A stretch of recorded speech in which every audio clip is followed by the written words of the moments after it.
The history here is so thick it drips, you know. You can immerse yourself in it.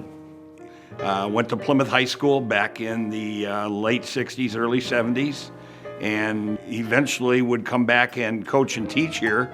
Probably the best time of my life was being in this building.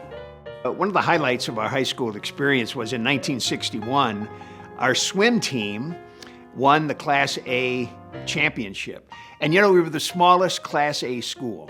What's wonderful is that same pool is still there.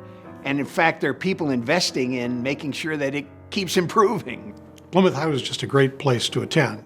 We had a band in high school, a rock band, and played here and was in the talent shows. And this was just such a great piece of the community and to feel a part of something here.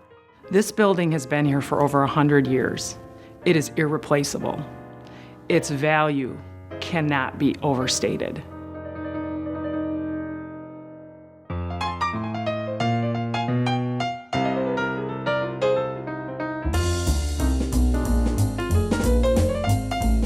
PARC was really a grassroots effort. Really, a number of community leaders got together and decided that this would be worth the effort to preserve the long, iconic history of this facility and build it into something that could really serve the community for a long period of time.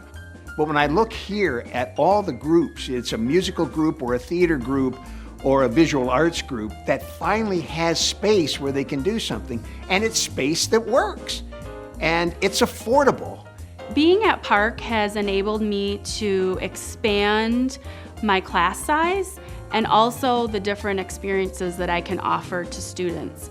What I like best about being a tenant at PARC is just the feeling of camaraderie within the building, and also the fact that I can walk in this building and just feel at home.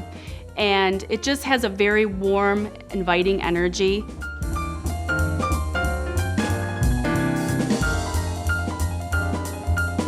Well, growing up as a young musician, you know, you spend a lot of time in your parents' basement driving everybody crazy. Me in particular, I was a drummer, still am, and so I had this idea of how cool would it be to have a place where young musicians could go, where we weren't bound by the constructs of noise and parents.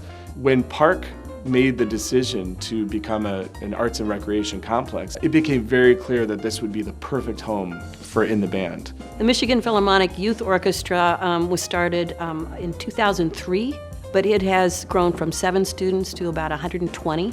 And we are so fortunate to have found the home here at PARC. We have the room to grow in this building. It's just been a very, very good fit for us. The PARC is an opportunity for people to unleash their creative spirit. They can come in, they can take classes, they can explore new areas, and they have a way of expressing themselves.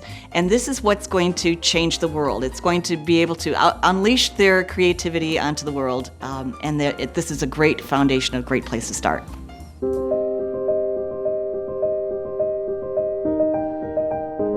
So I think one of the many great things about PARC is the way that the leadership at PARC has stayed connected with the community. Decisions are not made in a vacuum. Decisions are not made by a few people. They've been made through the process of connecting with the community, engaging stakeholders, and making sure they're getting as much feedback as possible. So the reality is that PARC is going to turn into whatever the community wants it to be. What's exciting for me now is that there might finally be this performing arts center that the town has always wanted, but hasn't been able to figure out how to do it. So PARC provides a hub for the community, the citizens of the community, and the arts to connect, which to me becomes bigger than both of those parts.